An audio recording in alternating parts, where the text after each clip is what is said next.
Greetings, YouTube. Um, One of the things that I think people forget is that a definition of conservative is to maintain the status quo, to stand still, whereas a progressive worldview is to progress, to move forward.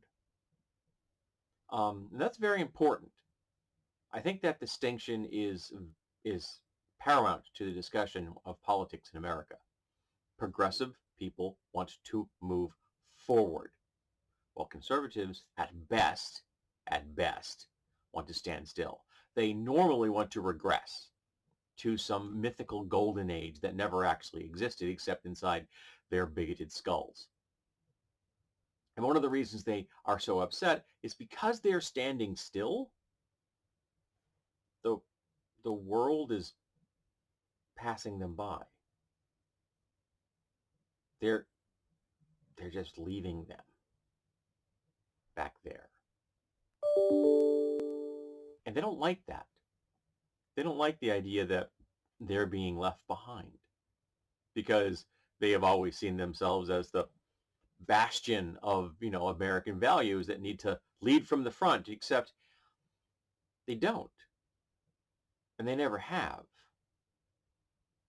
They've always just marginalized the people around them enough that they could convince themselves that they were in front.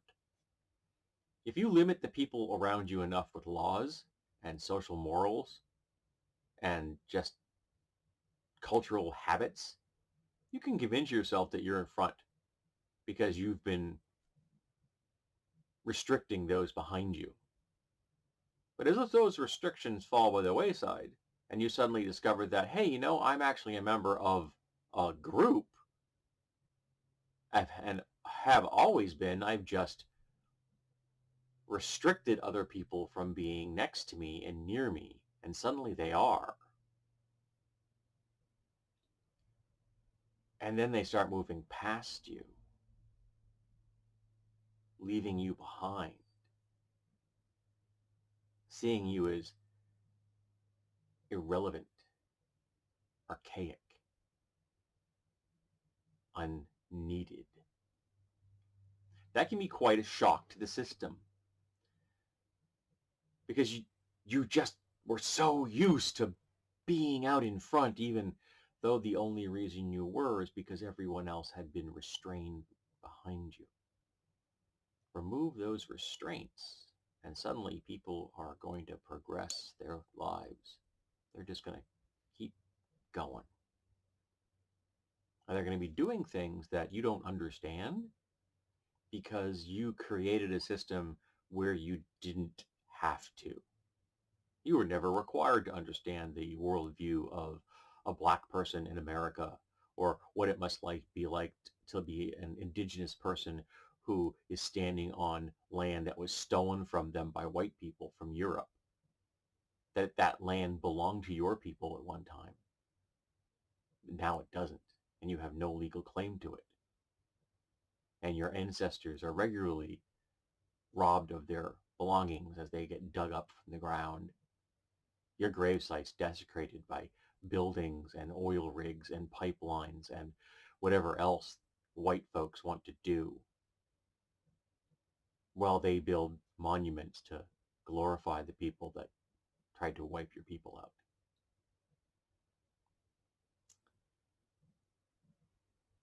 The dominant white folks never have to think about what it likes to be trans or gay because they're not. And they never had to think about them at all. They made sure they were way back there, shoved deep in a closet. But now that people are becoming more open, and now that people are becoming more comfortable, more and more people are coming out and saying, I'm not strictly straight. I actually don't view myself in quite the same gender binary that you do. And that makes those conservatives very nervous because people are progressing past them.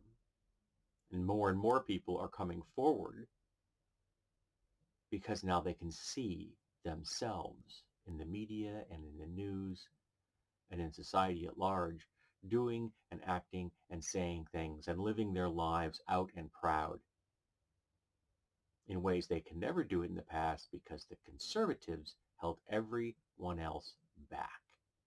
Well, tough conservatives. You had an opportunity to make the world a better place. You had hundreds, thousands of years to make the world a better place, and you did everything in your power to make it worse. And right now, Republicans in America are doing everything in their power to make the lives of women, of black people, of brown people, of immigrants, of gay people, of trans people, as difficult and as hard and as miserable as possible. They are the party of hatred. They are the party of vengeance and vindictiveness. They are the party of trying to do everything they can to return those restraints on their fellow Americans so they can once again pretend they are in front. They can continue to pretend and shield their children from knowing the truth that their parents and their grandparents and their great-grandparents were horrible human beings. And they're still horrible human beings because they're still trying to limit the lives of other people. Sadly, because the conservatives are such sticks in the mud and don't want to progress, they really don't have a grasp on social media the way progressives do.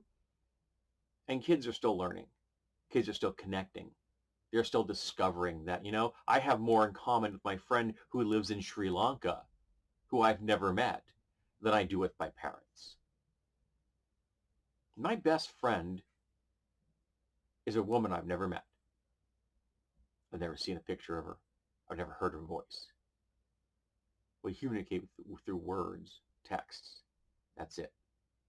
And I love her. And I support her. She's a trans woman. Doesn't matter to me. She's a woman. And I do everything I can to remove the barriers that have always been in front of her. I know I fail miserably. She'll tell you that. But I try. I try to tell everybody I can who I hear say shitty things about trans people that they're wrong. And when somebody tells a racist joke around me, I stare them in the eye and say, really? And suddenly it doesn't seem quite so funny to them. Progress. Don't stand still. Leave them behind. Sweep them into the dustbin of history where they belong. Their children will forget them. Their grandchildren someday will have a dim memory of someone. They'll talk about how racist their grandparents had been. How they tried to hurt people because they were afraid. So let's progress. And let's leave the conservatives behind us.